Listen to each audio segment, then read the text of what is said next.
Hello, everybody. Thank you for joining me. I hope everybody has had a lovely weekend. I most certainly did. I had a very peaceful weekend. There were some things that happened over the weekend that I'm always seeing something that's not cool. So we'll be talking about that in a minute. I also want to thank the people who are buying my books. Thank you so much. Your support is helping me to stay on the air. To the ones who said that they were going to buy the books and they didn't, boo to you. I'm so sick of people walking up to me talking about, I got you. I'm going to donate to your cause. Look, if you can't do it, don't say it.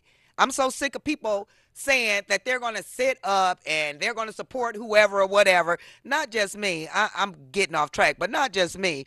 I'm tired of people saying they're going to sit up and support their brothers and sisters, and then when it comes time to support them, they go to twiddling their thumbs and looking up in the air like they see birds or something. I don't know what y'all problem is, but don't. I'm saying this right now. All those people who set up talking about I'm donating, I'm helping you, don't help me.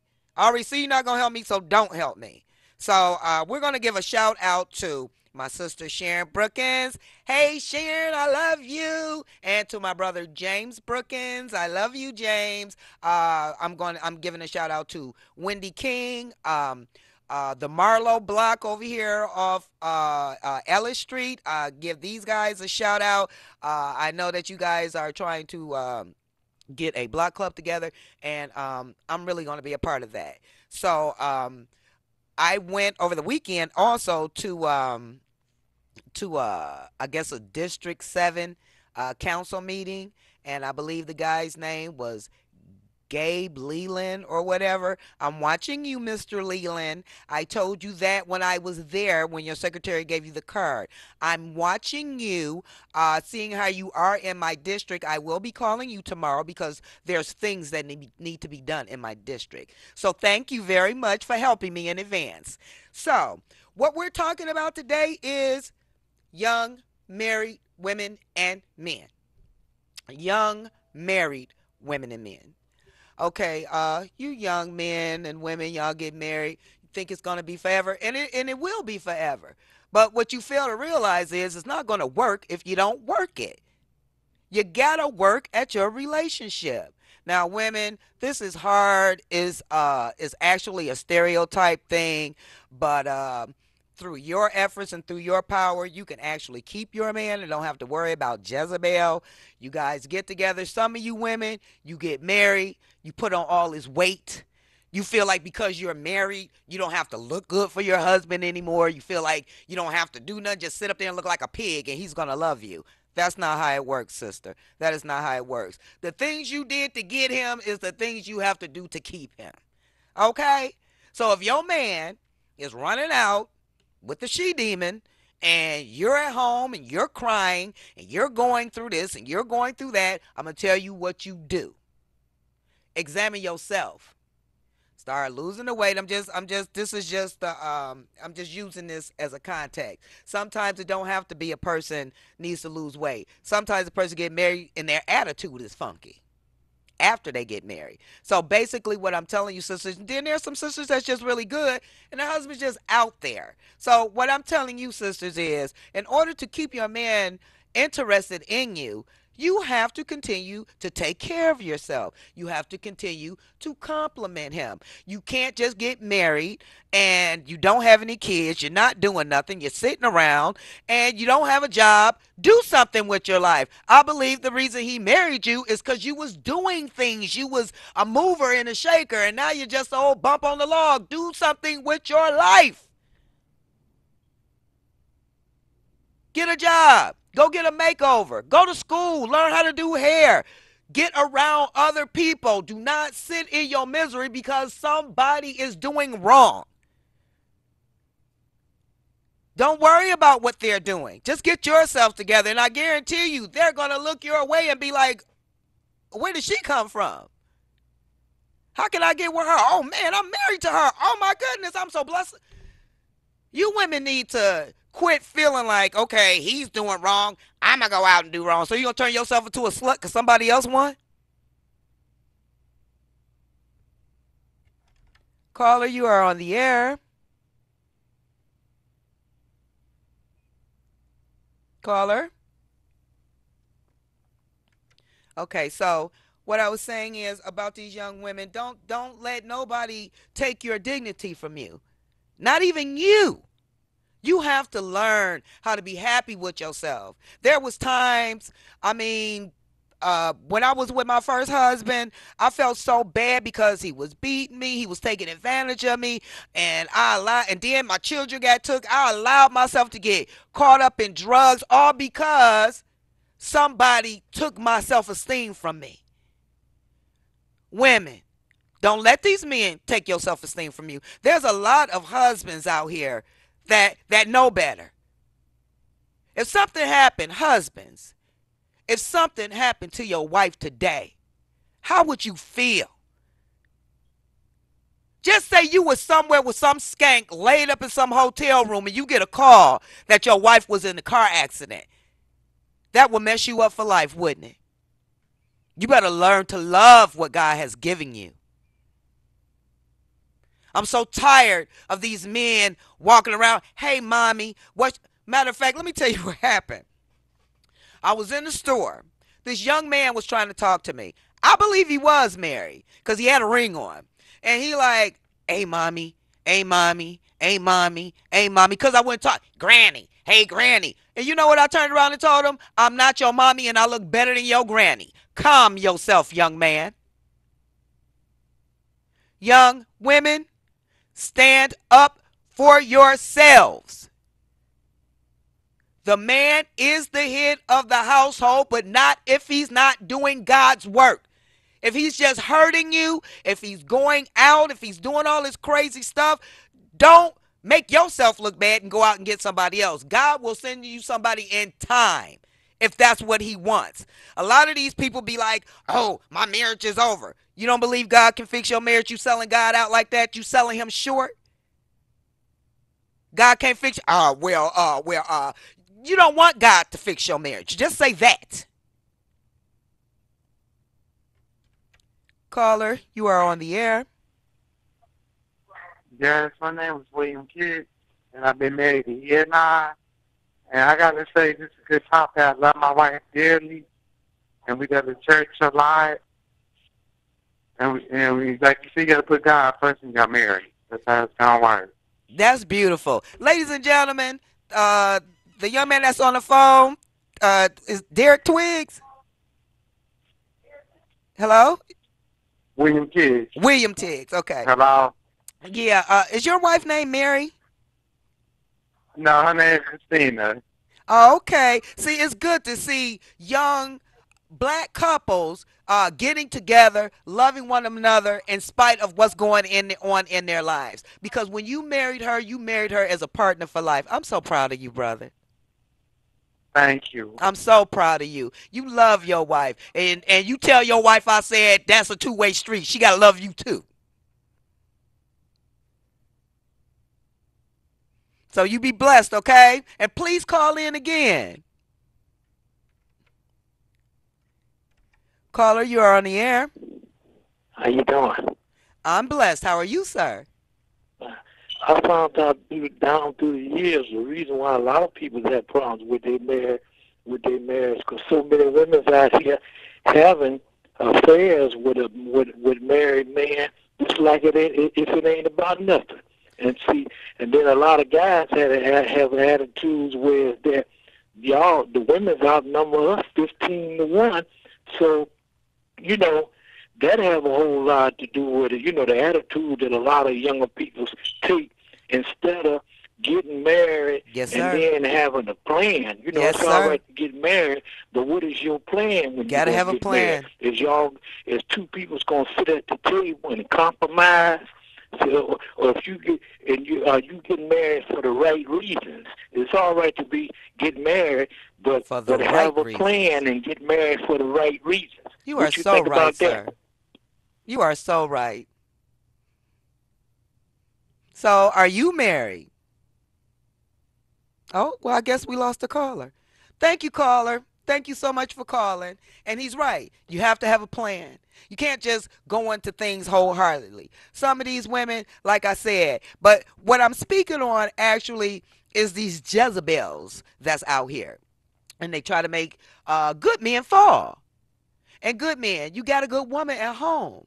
So you have to start thinking, if what would the repercussions be if I get involved in this person? Now, I'm talking to the Jezebels out there. You know, there's a lot of you women out there, because you've been hurt or somebody hurt you in that aspect. You feel like you want to go and hurt somebody in that aspect. Shame on you. You know how that feels. You know how that feels. That's not cool. That is not cool. And then you get married, and then the man that you with, you took from somebody, and he do the same thing to you. Good for him. You should have got. I'm tired of these women running around just messing with men who's trying to do the right thing. Now, there's a lot of men out here that have women problems, you know, because they were men. They were probably bachelors for a long time before they got married and this, that, and the other. Some of you women are with some of those men right now. You knew that that was the type of person it was. So you have to deal with that, and you have to just love him through that. See, that's what the marriages don't, you know, marriage counselors need to talk more about trust and love in one another, because there's nobody else in that relationship but you and them. And women, stop running around telling these old skanks all your business about what's going on with your husband. All they trying to do is get into your house when you not there, because they know your husband is a man whore. So quit telling people, my husband is a man whore, come and get him. Stop doing that. You just make things worse for yourself. Look, there's sometimes I don't know if I should say certain things, and this might be one of those times. But what I what I will say is, women, if you, I'm gonna just say it like this: if you don't stop treating, some of you, if you don't stop treating your wife like she's your maid, like she's your personal whore, like she's your personal babysitter, like she's your piece on the arm when you can't find somebody else to do something with, you keep on treating that woman like that, you're going to get the hurt of your life. You're going to get the hurt of your life. And I'm going to tell you how I know. I was with a guy who beat me so. He beat me so. I don't even know what I even seen in this man. Hey, Donnie. I don't even know what I seen in this man. But he used to beat the crap out of me. He even tried to sell me to the crack man and the gang, this gang, for crack. And like I said, I don't know what possessed me to even stay in this relationship. But what I will tell you is, if you pray, and people be talking, I'll pray this, I'll pray. Let me tell you something. If you ain't got no faith, then don't pay no attention to what I'm saying, because it takes faith to do this. If you pray, ask the Lord, show you what to do, show you how to get through it, show you who should be in your life, show you who shouldn't be in your life. For a lot of you women, there's a lot of nags in your life, a lot of women in your life trying to tell you what to do in your marriage. Get them out before it's too late. Men, your wife is supposed to be your best friend. Stop treating her like the government treat all of us like we're second-class citizens. Your wife is your queen, not your servant. So I just want people to know that, you know, when it comes to a marriage, it's very sacred. A lot of people don't talk about that anymore. Men, you need to love your wives. You need to have some type of self-restraint. There are some men right now that's in a relationship that their wives don't even know about. And they trying to get out of it. They don't know how to get out of it. I'm going to tell you how to get out of it. Tell your wife, and you'll get out of it. If your husband come to you with some stuff that you already knew, it's heartbreaking, it's getting ready to go down, just pray on it. You guys can work it out. So we're going to go to a commercial break in a minute. And like I said, before I do, I just want you guys to know that this is not being talked about enough. And the city of Detroit need mothers and fathers in the home, the ones that are getting married. Please stick together. For God's sake, stick together. And on that note, we'll be back in a few.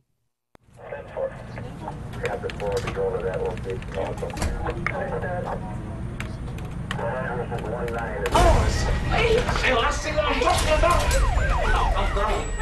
I'm not going back to jail, Phil. I'm not.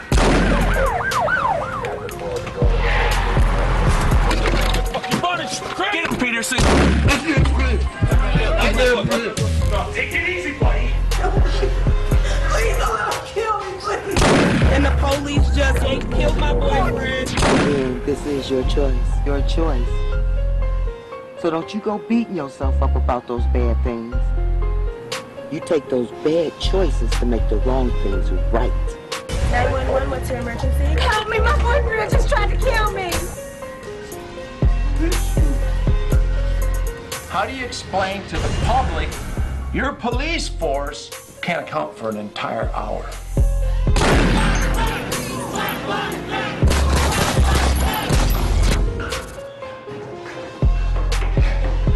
I pray to God you didn't intend to murder this young man.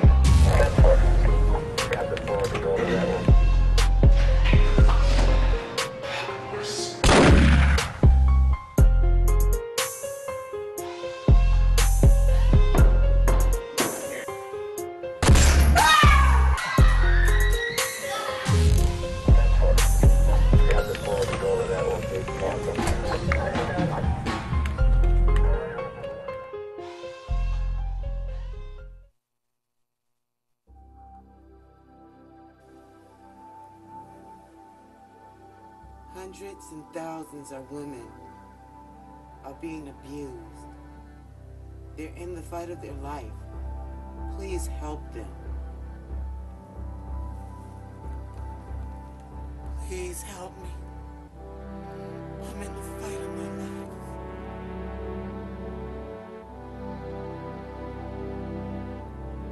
Family was so wonderful. I don't get to see him anymore. Something changed in him. He's not the same.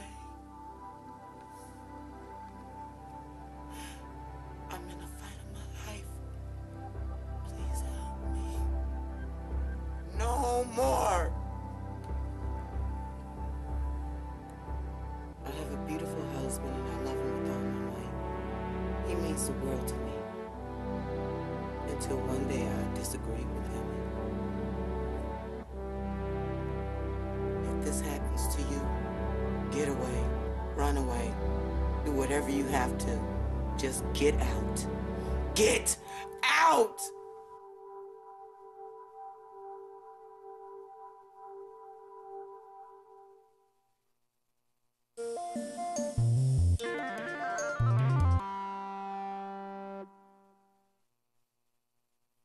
Okay, we are back. Today, I know the election is coming up and people are voting and this, that, and the other. There's one thing that I really don't like about politicians is they like come up out the woodworks and be like, vote for me, and you're like, who are you? So there's a couple of politicians like that come to my church, and one thing I don't like when I'm in church is when I'm getting my spiritual food, and then somebody wants to jump up and come in and say, vote for me, and all of this old craziness. So I'm about to tell Lisa L. Howes. She was one of the people that came to my church when she was running for mayor, but Duggan won. But she was one. There was a judge that came to my church. Her name was Carolyn something or Carol something. I can't remember her name, but this chick was so outrageous and retarded to the point to where I don't even think she came. She had somebody else come, had them putting out her cards for her. You people are a mess. Y'all need to stop that. And I'm letting any type of political party, I don't care what's going on. I don't care who says what. I go to Unity Baptist Church at 7500 Tireman. You come to Unity Baptist Church and you stand up with that mess, I'm going to call it like I see it. Please don't come in my church with that mess. People are coming here to a spiritual hospital to get spiritual food, and all you can think about is how many votes I'm going to get, you greedy animal. It's all about you. And you know what the thing about it is, it's never about nobody else nowadays when it comes, folks, when it comes to these politicians. Like I was on Let It Rip a few years ago with a woman by the name of Chanel Jackson. And she was so high and mighty, she didn't even want to sit in the room with her constituents. She just thought she was too good. And she just really, she Miss Stuff shirt. I'm like, what's wrong with this chick? What's wrong with you politicians? And then the thing about it is, you guys don't never vote nobody out. These people don't got no passion. You got all these old fogies sitting as judges on these benches, and they don't care. They're sending their own people away. Bunch of sellouts, just sending their own people away. I'm telling you, people, y'all better start voting. Get some fresh blood in this dang on system in Detroit. Because these folks are old. They falling asleep at the bench, at the wheel. They don't know nothing. All they know is what they learned when they first was in school, and that is keeping them where they are. I'm telling you, politicians, start getting out here and meeting these folks. You don't even care who these folks are anymore. It's all about you. I'm working for my community. No, you ain't. You working for that check you get. Then there's some of you get in there and you got good intentions. Then they level the playing field and you get, how can I say this? You get chaotic in the head. They throw you some money to keep your folks in line.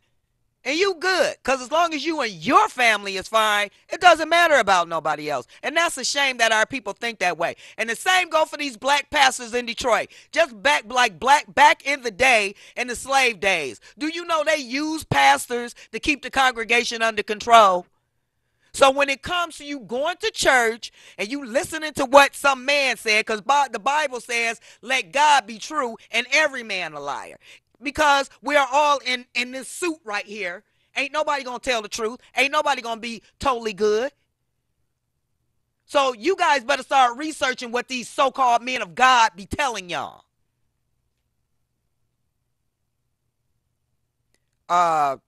Politicians in Detroit, get yourselves together, because I'm about to start researching a lot of y'all and trying to figure out what's going on with y'all. Duggan, I voted for you, and I asked you, to write me at DonnaStinson63@gmail.com. A couple of folks, and nobody getting in touch with me, so I guess I have to come down to your office and talk to you, huh? So I guess I'll do that. If I voted for you, I should be able to meet you. I should be able to see what you've done with my tax dollars. And why are you and Governor Snyder letting all of our resources go to privatized folks? Why are you giving these millionaires our reservoirs, these salt mines? Why are you picking Detroit apart and giving up the art? Why are you doing all of this? You act like you don't want the city to succeed. But see, if you don't have the complexion for the protection, you don't have any protection. Husbands, wives, love each other. Take care of yourselves. Politicians, stay out the church. Men of God, get yourself together, because there's a spot somewhere down there with your name on it. I'm talking to these pastors that constantly try to brainwash people into constantly paying tithes. You tell them, I'm having a problem. Donate some money and come to church. It'll be all right. These are the type of men I'm talking about. The men that got these flocks and ain't even trying to talk to them. These rock stars that got 2 churches. You ain't even got enough time for 1 congregation, let alone 2. You the man. Yeah, down here. Down there, you just going to be a man with the rest of the men. So, you preachers out there that claim that you man of God and you men of God and you know you're not, you better stop it. You better stop it. All you men keep talking about, I got the power of the Lord, and the Lord told me, and the Lord told me this, the Lord told me that, and then let somebody that's saved say, well, the Lord told, sister, the Lord don't talk to, would you stop doing that? You don't know who the Lord talks to and what he says to people. For the good pastors out there, please keep doing what you're doing. We need you. We need you. We need our spiritual food. We need to know what the Lord says. Married folks, those that's not in church, it's hard to find a church and it's hard to find some place where you want to call your home. But find some place. As my pastor says, Reverend Lee Winfrey, there's no such thing as a homeless Christian. So you have to find you a place to stay. So until next week, you guys, stay strong.